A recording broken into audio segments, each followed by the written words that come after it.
Now, some senior government managers are considered to have no qualifications for the positions they occupy. This is data taken from a central administration system, PERSAL, by the Department of Public Service and Administration.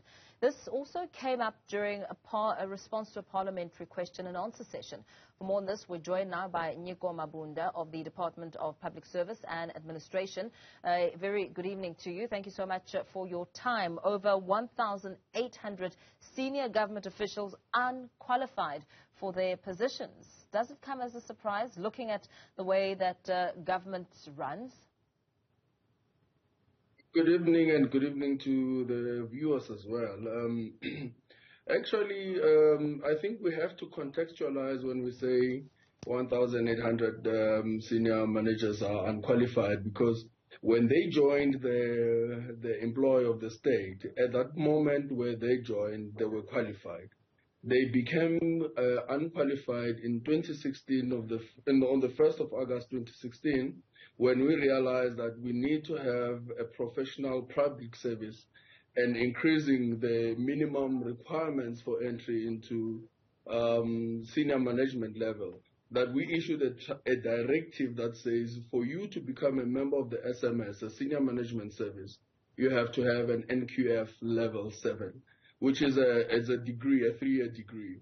And at that point, those that joined before 1 August 2016, they then became unqualified for the positions that they were already in.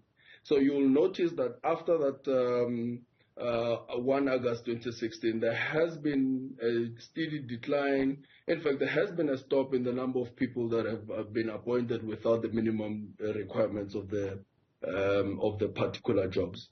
But beyond that, we also noted that the problem is actually with departments, because in terms of the central database that you referred to called PERSAL, it is not a requirement to upload the number of qualifications that an individual has. Therefore, some departments, they just don't upload that information. So when we draw the data that we draw, we find that there is no indication of the highest level of qualification, resulting in us saying that they are unqualified. In fact, the data that you have now, I've just asked a colleague to quickly check, and we have now, with the information that when it came out on Wednesday from the parliamentary reply that we provided, we found that it is now 1,722, because directors generals have gone back and instructed their departments to update the information of qualifications. Yeah, that's still a very pretty high number, irrespective of the update and upgrade. You say that they were initially qualified before the new prerequisites. Does that speak now to the prior qualification being that of matric level? So before 1 August 2016, the standard was that the Public Service Act stated that members of the executive, which means ministers and MECs and premiers, did have, as the executive authorities, did have the power to determine a qualification for each and every job in their department.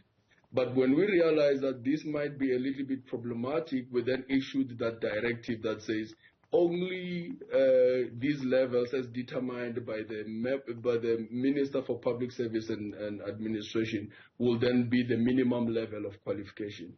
So since then, we have been having a decline in the number of people that don't have standardization in terms of equal work, equal pay. With a quarter of South Africa's senior government managers not being qualified, what really stands out here is the police sector, where the numbers are really bad, and that itself has repercussions that are felt by you and I. No, definitely. We do need to have a level of standardization in terms of the norms and standards on how officials become members of senior management.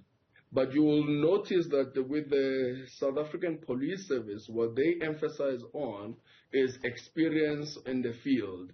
So members of the South African Police Services are hired in terms of the requirements that are put under the South African Police Services Act.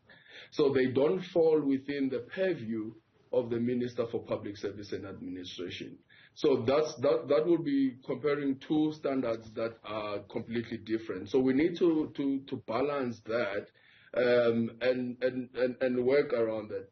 But the key thing is, as part of the professionalization framework for the public sector, even the police are included in the measures that are being put forward for the professionalization of how we manage, how we lead, and how we provide services to the people.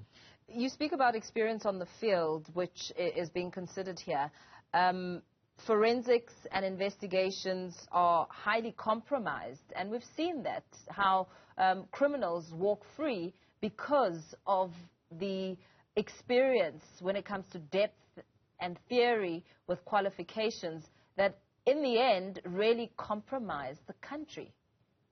Surely there's got to be some solutions to this, and it can't just be reported that these are the numbers and that's just how it's going to be.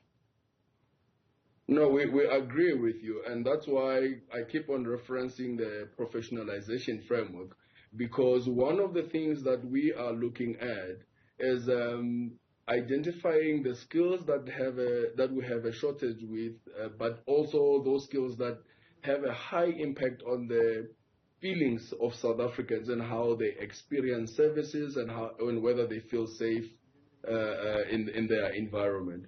So those particular specific skills that have been identified, such as leadership, as you mentioned about management, leadership, forensic investigations, detective work, they have been prioritized. We have actually now commenced a process to review how government spends its human resource development budget. So annually, in terms of the Skills Act, the Skills Levy, we set aside 1% of the wage bill, and that comes up to 4.2 billion rands annually. However, departments only spend that at only 50%, so 2.1 billion rand annually. So what we are now trying to do is to say there are high skills that are missing, that we have a shortage of. We need you guys to concentrate and redirect that money to those particular skills. You have to link it with your performance assessments, with your personal development plans, so that the skills that are needed by particular departments are actually prioritized, and we find people in those skills, in those fields, for them to have the particular qualifications. So there is a direct and strategically aligned effort towards addressing the particular skills that you have mentioned, as well as professionalizing the whole public sector. Very well. Let's perhaps leave it there for now. Nyiko Mabunda, the Acting Deputy Director General for Human Resources in the Department of Public Service and Administration. Thank you for your time.